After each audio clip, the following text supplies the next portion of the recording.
Said in words, we'll explain if I may.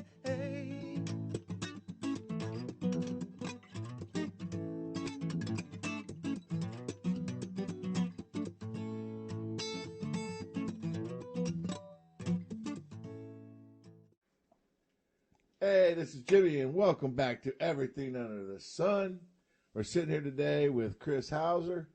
Chris, we were getting into the works when we left us before we went to have our little advertiser break. We're looking for advertisers.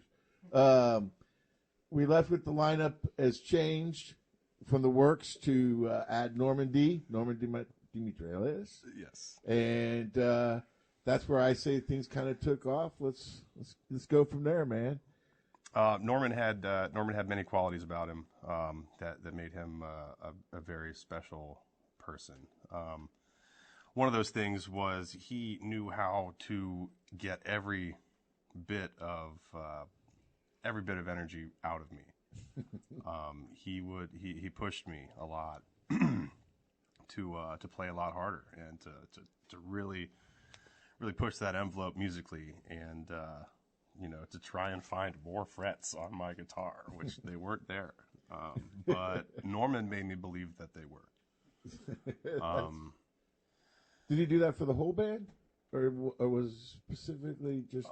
He and I really fed off of each other. We all fed off of him. He had if you ever had the pleasure of seeing him play, he had an unmatched energy about him.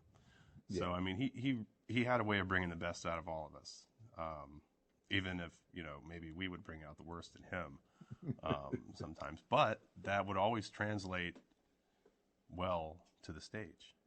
Whether he was whether he was throwing up gang signs, they were not gang signs. He was trying to call different keys. Like he would throw out like this one for E or C or G, and he was always trying to to take something like a vamp that we were in, and take it to the next level. Yeah, I mean that is what he brought to the band, and a showmanship like we hadn't seen before. He was a maniac. Yeah. He would pick up his keyboard, he'd pick up his organ and try and play it like a guitar. Like half the time he did that, he would unplug it when he picked it up. It would pull the cable out, and he'd be playing, and there'd be nothing coming out of the organ, but it didn't matter because it was still, everyone was like, "What's he doing?" Yeah. And then the sound guys are like, "What's he doing? He unplugged his keyboard." And there were many moments where we'd be shaking our head on stage at the things that he was doing, but at the same time we had grins on our faces that were, it was impossible to hide the fact that we were having a good time. You just described the way the Doors described Jim Morrison. He was crazy. We wouldn't know what he was doing on stage, but damn, it was good. Yeah, there you have it. Yeah, and that's where. So let's go, because it was 2009 that I saw you. I had you at Shakedown on Brown Street, and then in 2010 was when we did we were just talking about it off air, the Seven Timbers. Mm-hmm. And mm-hmm. to me that night, as we said, you showed your full improvisational display, because you and Papadosio, which is another great group from Ohio that has gone on to become a major force in the jam band. Longtime friends, yeah. Yeah, was of 2 hours of just straight improv, and Norman was leading the whole thing. Well, and that's the thing.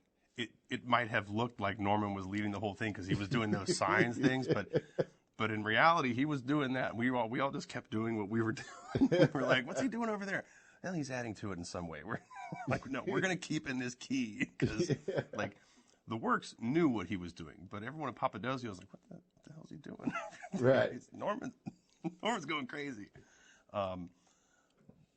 But still, that added to the show. And that night at Seven Timbers, that was one of the first times that we had done a seriously extended improv jam, and especially with another band. Right. And I believe that was one of the first Workadosio jams.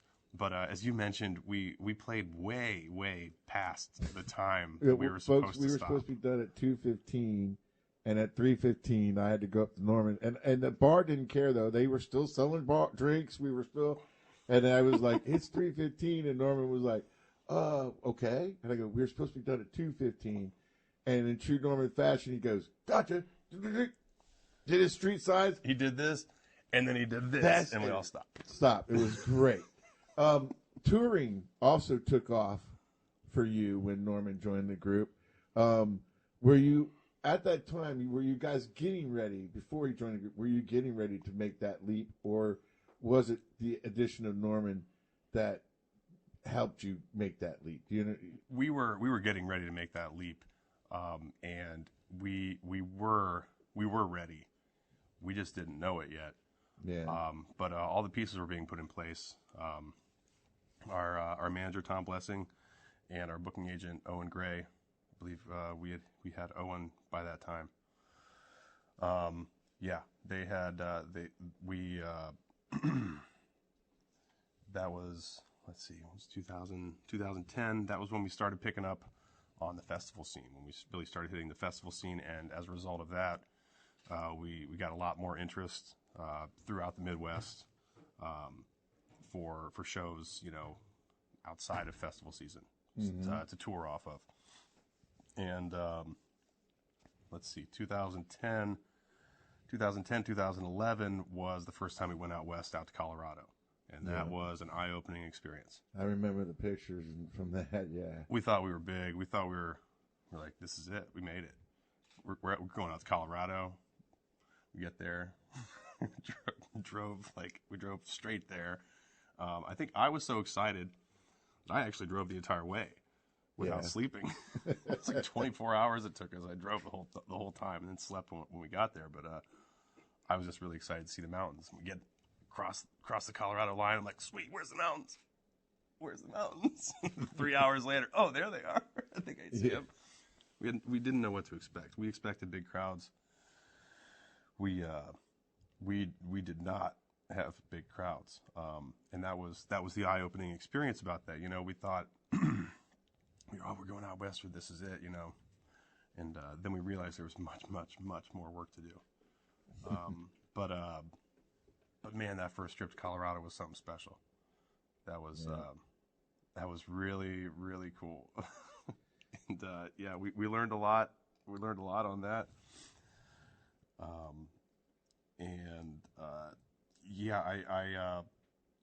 When Dave was in the band, yes, we were getting ready for that, but I don't know if Dave was really into that, doing the band thing full time.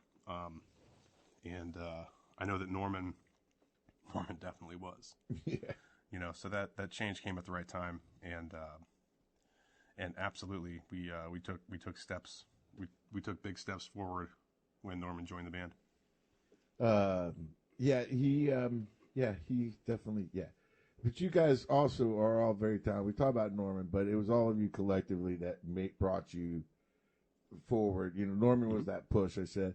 So then we get to the second. Now we're going into the third transformation of the 3.0. Chucky Love leaves the band, and in steps Norman's brother Dino. Mm-hmm. And again, a whole nother level. The works go up a whole nother level musically, touring wise. Known, you're becoming a major force in the jam band community. Mm-hmm.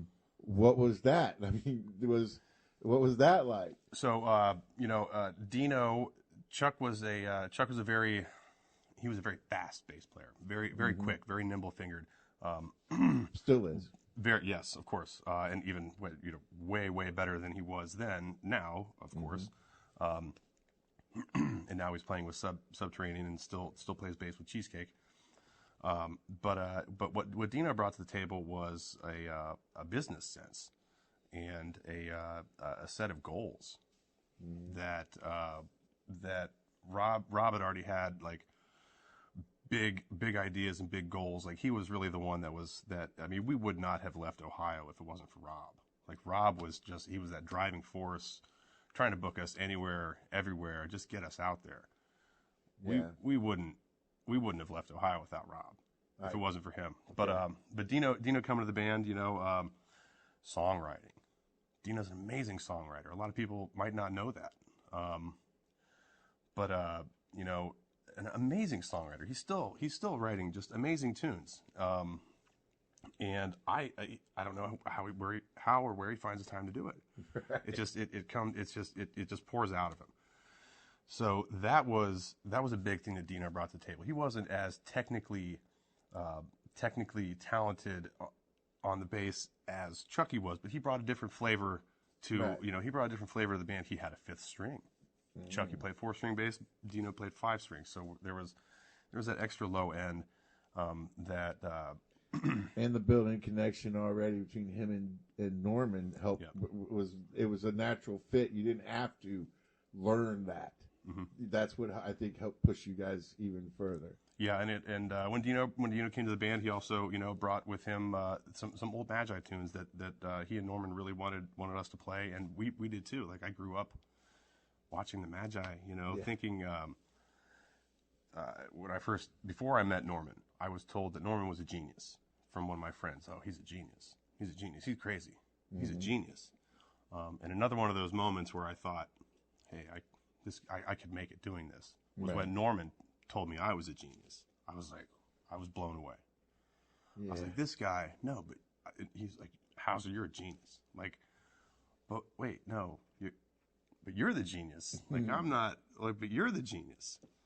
The works ended up being 4 Albert Einsteins because when Dino came and Chuck, with the entire group, because even Dave is very talented. Mm-hmm. You've had that luxury. I don't know if luxury is the right word, but you've had that of all the members being just as individually talented together as a group, or you're as a group as individuals. Mm-hmm. And you that's the point. You've always had somebody that stepped in, that already knew what was doing. They were great at what they were doing, and like you said, Dino brought the songwriting and all that stuff. That's what I like about the works, that you stayed to the course. As we've been saying here, Mm-hmm. we're going through this, you stayed to the course. But what started with Dino was we started the workout. Start Dino with the workout, which is an annual festival. Well, did you started touring? That's when I saw you in, like, the works are going to the Dominican Republic to play with Costa someone? Rica. Jamaica? Costa Rica. Costa Rica. Yeah. You're playing these festivals that I want to go to as a fan. That's when that started happening. So you went from with when Dino joined the group, your crowd size obviously grew. Mm-hmm. What was that like as a, like you said, I never thought I would leave Ohio, and now you're playing in front of guys 50,000 maybe sometimes. I think the most we played in front of was at All Good, actually in Ohio. Yeah. I think it was 12-5. Yeah. So you played in. I mean, that's impressive, man. It was a sea of people. It was. I mean, when there's a huge difference between playing to 50 people in a club or Right. a bar compared to 12,000 people at an outdoor venue. There's and I'll tell you, it's not. It might not be what you expect. Like, I'm more nervous playing in front of that 50 people at the bar Right. than I am in front of a faceless sea of people. You know what I'm saying? Because it's just so unpersonal when there's 12,000 people in front of you. It's like it doesn't even matter. Right. You can't even find your friends out there. But when you're in that bar playing in front of 50 people, you know everybody. Yeah. And in Dayton at least, I know everybody. Right. Or in Colorado, I just met all you guys. Trying to sell you merch. Now I'm going to get up here and try and prove myself to you. You know. Okay. But when you're in front of that massive crowd, it's like, okay, we earned this. Like this, Did you have a moment during that first year of starting to play the bigger crowds where you were like, "Whoa, man, yeah, this was like playing to those 50 people. They're into us. This is alive. They came to see us, not just the band before the at the time the most popular band at the time, Mhm. because a lot of times you headlined the workout. I don't know if you headlined any of the other festivals that you did. I mean the mainstream ones, the bigger ones that you did. No. Okay, so you understand what I'm saying. Yeah. So was there that moment when there was like, man, they're giving back to us as much as we're giving to them, and you were like, yeah, this is what I've been waiting for. Yeah, this like earlier we talked about your first moment of when you knew you were a guitar player. Okay, how about the moment when you were like, this is my band is making it. People know who we are. That was those 2 all goods that we did in Ohio. Yeah, Those were that feeling was there. We were like, this is our home. This is, yeah. I mean, I don't think any of us really thought that all those 12,000 people were there for us, because they weren't. In reality, but it was, we were on top of the world. Like it was a dream come true. You ask any musician, and I'd love to play in front of that massive, that kind of crowd, and just to feel that energy, because that's exactly true. You put that energy out there, it comes back tenfold when there's a crowd like that. Right. Everybody's feeling it. You're on a massive sound system, a massive stage.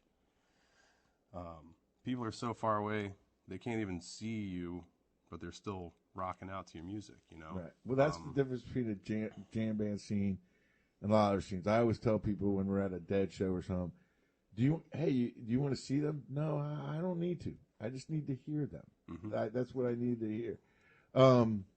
I remember one of the last times you played a festival for me was at Trees Farm in the thunderstorm. That's when I knew, because the year before we played Seven Timbers and we had about a couple hundred people show up, and a year later they're jamming in there. We had like 300 people, 400 people in that barn. And what folks you don't know is we were under a thunderstorm warning, we were under a tornado warning. We had hail coming down that was leaking through the barn onto the stage. That was insane. And as far as I knew, up until the time, that was the longest work show ever. I think you played for like 4.5 hours that night. We played a long time. I think Chubby had that one recorded also. Yeah, I have a copy of that. I think that's on archive. And I think the last song you did was Cortez, and you all switched instruments. I think I remember that, kind of doing a U2 thing. That's how U2 ends their shows, if you didn't know that. I didn't know that. Yeah, when they do 40, they all, well, except for Larry. But anyway. I've recently grown a distaste for U2 because every time I plug my phone into my car, it starts playing their album that they put onto my phone that I didn't ask for. We don't want to get into U2 here. We'll talk negative about my U2. Yeah, but so that was, to me, that was when I knew this was the last time I was going to be able to have you play a festival. But it wasn't, was it? No, it wasn't, because you did something very cool for me the following year. Look, guys, this is why this man, he could do no wrong in my eyes. I threw a free music festival for my wife, and we had booked it 6 months before, and due to some scheduling conflicts with the works, they scheduled a show in Columbus the same night. Of course. And this man, the hard worker that he is, said, Jimmy, I'm coming. So what he do, he goes to Columbus, he does a sound check, drives an hour back to where we are, plays an hour of the incredible acoustic music, then turned around and drove back to Columbus to do the show at the Works. That is very cool. And I will never forget that. My wife won't forget that either. It was a good day. It was a great day. Yeah, it was a great day. But that was the so we get into it. Now we get to 2012 or 13, because that's about then.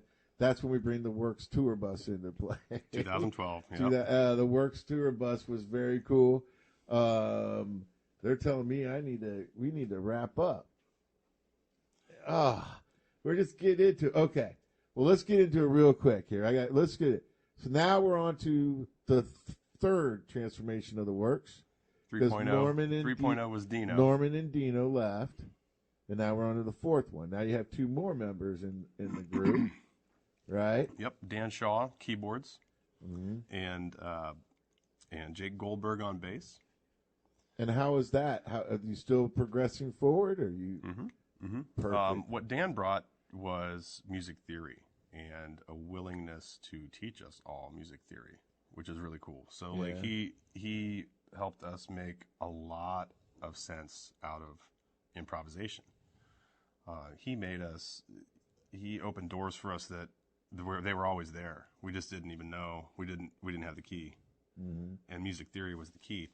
And it's really, like, looking back, it's really crazy that we were able to make it that far without even really considering using music theory when jamming. But it is absolutely essential. I mean, it's not absolutely essential, but if you want to have any sort of educated conversation with music, you want to have a background, at least a crash course in music theory. Right. So that's what Dan brought to the table, big time, and just a completely different musical mind than any of our prior keyboardists. Dan is a very special human being as well. There's just something about keyboardists. They are all extraordinary, in their own way. And Jake brought more flash to the bass, and was also very good at progressing jams, bringing that energy up, progressively as the jam would go on. So we could be in vamping just one chord, one key, continuously, and Jake had the know-how to make it progress seemingly without changing anything. Right. He had that ability, still does. That is the current works lineup. Oh, yeah. And with that, we're going to get on to a little more real quick. First of all, you are also part of Everyone's Orchestra, which is an incredible lineup of all different jam band musicians, not necessarily jam band musicians, that just get together and jam. Mm-hmm. You don't have a set per se. You don't have the songs. It's just all improv. Yeah. And we're not just talking local musicians, people. We're talking people from all over the jam band community, all over the country. Yeah. National touring acts, local touring acts. You got Cheesecake that you do. Mm-hmm. You're in Okipa, which is a Fish tribute band. That's right.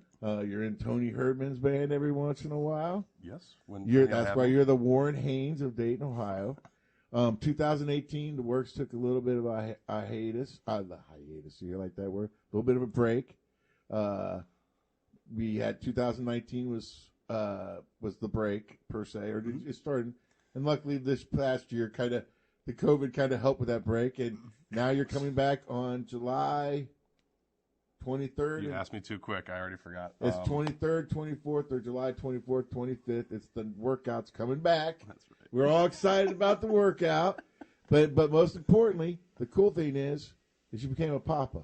Yes. Would you like to talk about your son real quick here because you, my friend, glow and smile from ear to ear, and when I talk to you on the phone, I can hear you smiling when you talk about your son.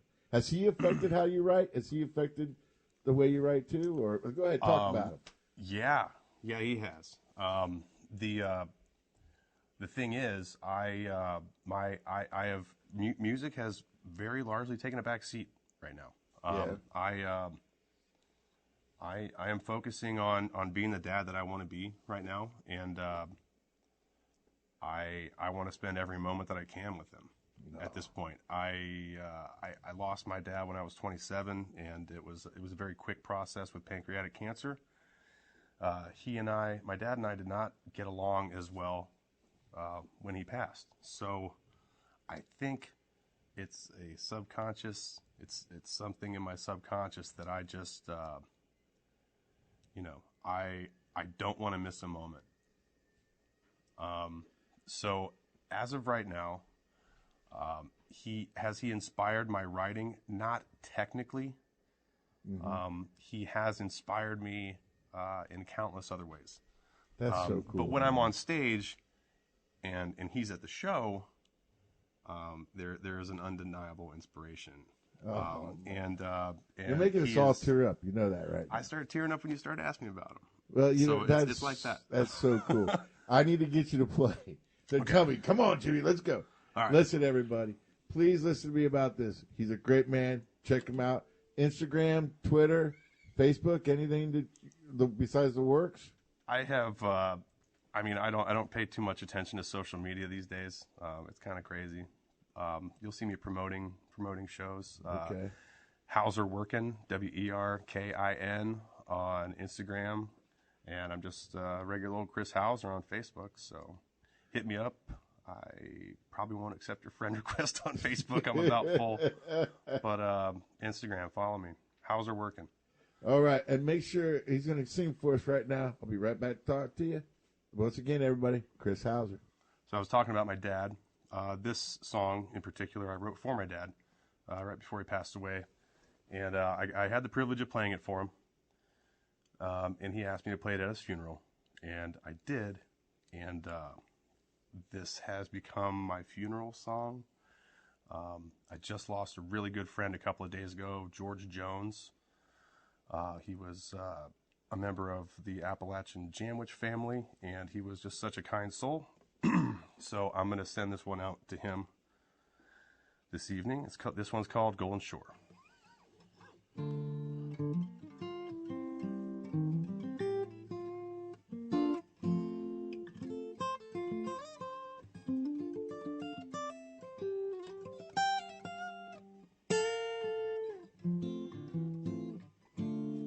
All that I am asking for is for you to be happy again. You used to pray to him, now God is your friend. Life seems so short between beginning and end. Now I bid you farewell until I can meet you again on the other side. You won't hurt anymore. This I know is true. The demon that dwells inside can no longer torment you. You gave me life and inspiration. How could I ever ask for more? You will stay inside my heart till we meet on God's golden shore.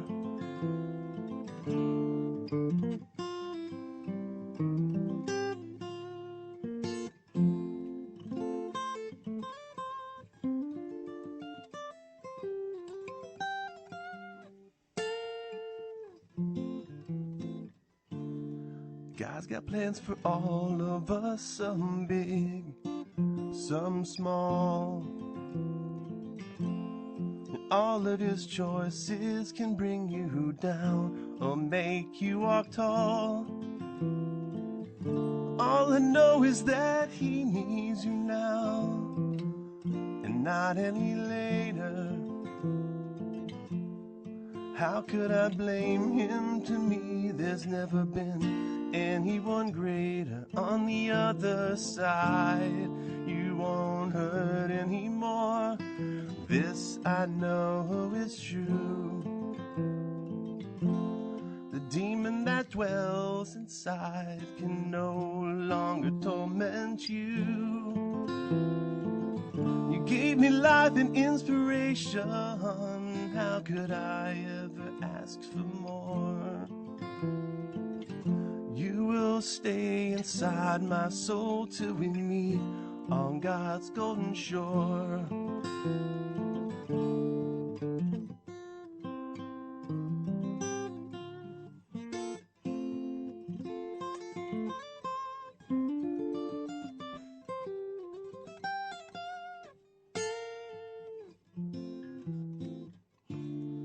Comes a time the blind man, he takes your hand, says, don't you see?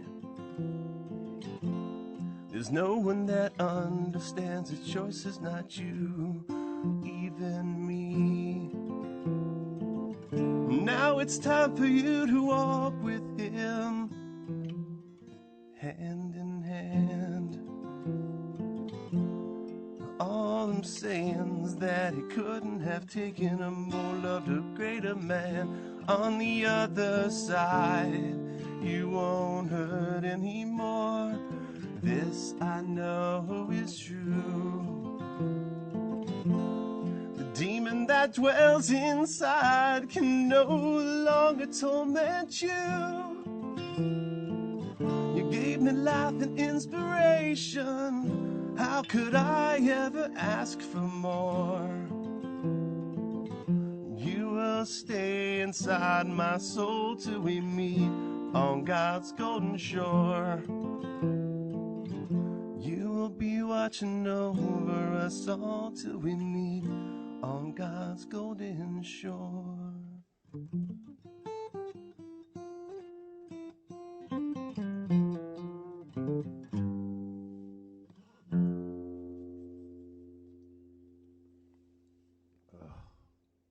Very nice, my friend. Very nice. I've been told I can ask you a couple more questions if you don't mind. Well, actually, I do. So, Well, Sorry it's about my that. show, so you're gonna have to sit here and take it. All right, real quick. You just talked about your son, and you talked about your dad, and the first time I ever heard that song, I cried like a baby, to be honest with you, and I still almost teared up now. Family's very important to you. Yeah. Would you spend a little time, man? Let them know they're watching. Let them know how important they are. hi, Mark. I love you. I love you, big guy. I named my son after my dad, Mark Hauser. Yeah. My dad always encouraged me to play music, to play harder, to do the right thing. I just hope to God that I can instill those values in my son. I hope to God that he's not as crazy as I was, but I know that's just asking too much. I was brought up in a big family. My dad was one of 7, so I still have a bunch of uncles and aunts that that remind me what it is to be a Hauser, and that's a big deal to me. I love my family first, and I'm just so grateful. You are taking that hard work that you've done all these years, and now you've turned it toward your family. Yeah, and if that's the case, you're gonna be all right, brother. Because you're, like I said, you're one of the hardest workers I know. And what's amazing to me is I've known you now for 14 years. We've talked about. That's crazy. It's been that long, man. I know. I'm so old. My thing is I honestly, for the first time, could say this to you. I totally believe that you would, everything you work for musically, if I'm wrong, would you give that up for the family? Do you mean like if I could do it all over again, would I? No. Because I wouldn't change a damn thing. I know. I'm not saying that. I'm talking about now. If they came to you and they, it's how. So here's how it is. Yeah, because yes, we're I kind of would. in that position right. Yes, I would. But the thing is, they would never ask that. Well, no. That's not that like. That's how I met Ashley. Right. She would. That's the look in her eyes when I'm playing on stage and she's watching me. Yeah, no, that she would never. I didn't want say me to she stop. would. I never said she would, because Ashley is your wife, the backbone of the Hauser family over there with you. To me, she's always there. She's always smiling. She's always just a nice person. She's always smiling. Yeah, oh, you're lucky. Well, funny I'm story. kidding, honey. Funny story. I hosted a heavy metal show with Jimmy C for Buckeye Music. Hardcore heavy metal. And I'm standing there, and all of a sudden I hear a tap on my shoulder. It's Ashley. Of all places I would run into her, I never thought I'd run into her at one of those. But real quick, we got to get out of here. Two questions. Okay? First question. It's a question we ask everybody, and I'm stealing it from Almost Famous. Do you have to be sad to write a sad song? Do you have to be in love to write a love song? Do you have to have that feeling for that song? Or is where it's from. It comes from here, no matter what. Man, that's a good question. I don't think so. No, if you set out to write a love song and you're good at writing songs, you can write whatever the hell you want.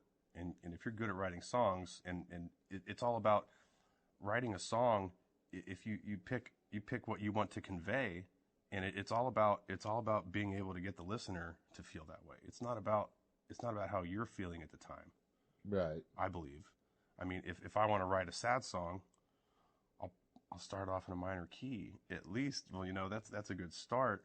Golden Shore. Right. Some would say that's a sad song. I think it's a wrote beautiful that song to reassure my dad that that my head was in the right space when it wasn't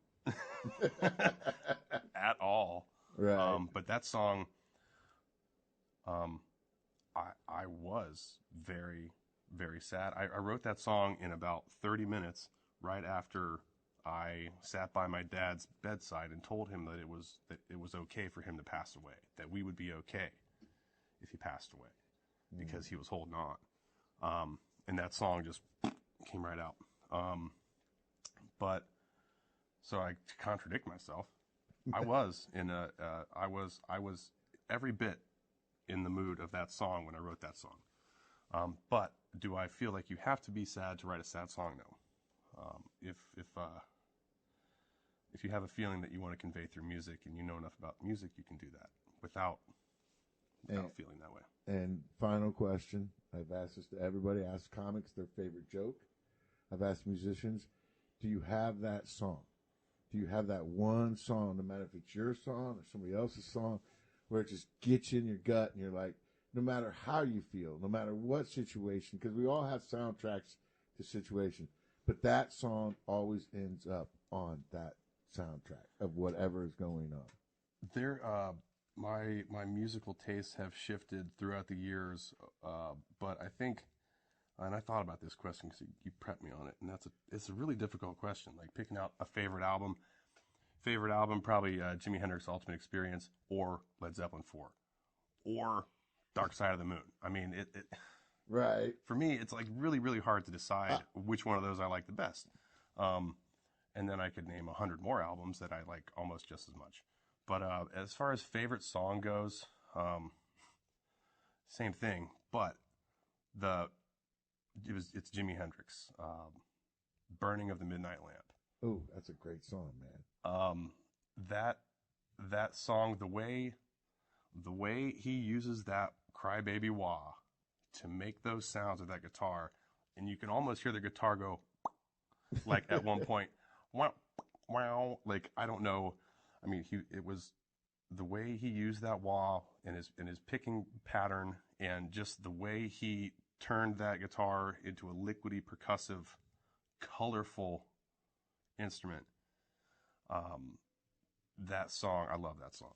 That's great. That one really sticks out for me, and that was one of the more impressionable tunes that I ever heard. That's the song. I was like, what is that? How is he doing that? Oh, wah pedal? I got to get one of those now. Yeah. That was before I ever really got into effects. That was one of the first songs that I heard color. And like at the end when he's doing that, like making it quack, I always just like see explosions in my head. There was one time I listened to that song under a specific mindset, and it was just a very, very colorful song, explosive. I love that song. Well, and with that, I want to thank you for being here today. Pleasure's all mine. You're a brother. I feel like we should do a part 2, but we'll have to start texting you now to set it up in September. Okay? But I want to thank you again so much for being here, Chris. You're a brother for life. You know that. We're always here to support you. Please come back anytime. You know that. Absolutely. And with that, folks, we're wrapping up another episode of Everything Under the Sun. Once again, a special shout out to Tony Herman and Fresh Air Entertainment for the use of the studio, all the people behind the scenes. We got a special thing today with Marcus sitting in with us doing audio. Yeah. Thank you, Marcus. Remember, if you like what you see, hit the subscribe button. Most importantly, hit the notification button in the right-hand part of the screen so you know when we have all kinds of great shows coming, when you get notified about shows coming up. So with that, Oh, one more thing. Special shout out to Jimmy Cummings. Happy birthday, big guy. Happy We birthday, love Jimmy. you, brother. All right. Once again, thank you all. Thank you, Chris. Thank you to the Fresh Air Entertainment staff. This is Jimmy. This has been Everything Under the Sun. Till next time, peace. All if I said in words, will explain if I may.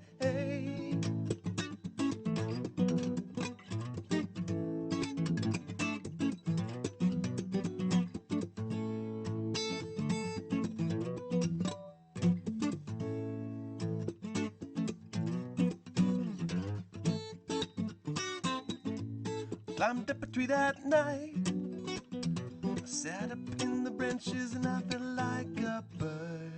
It was the best feeling in the world.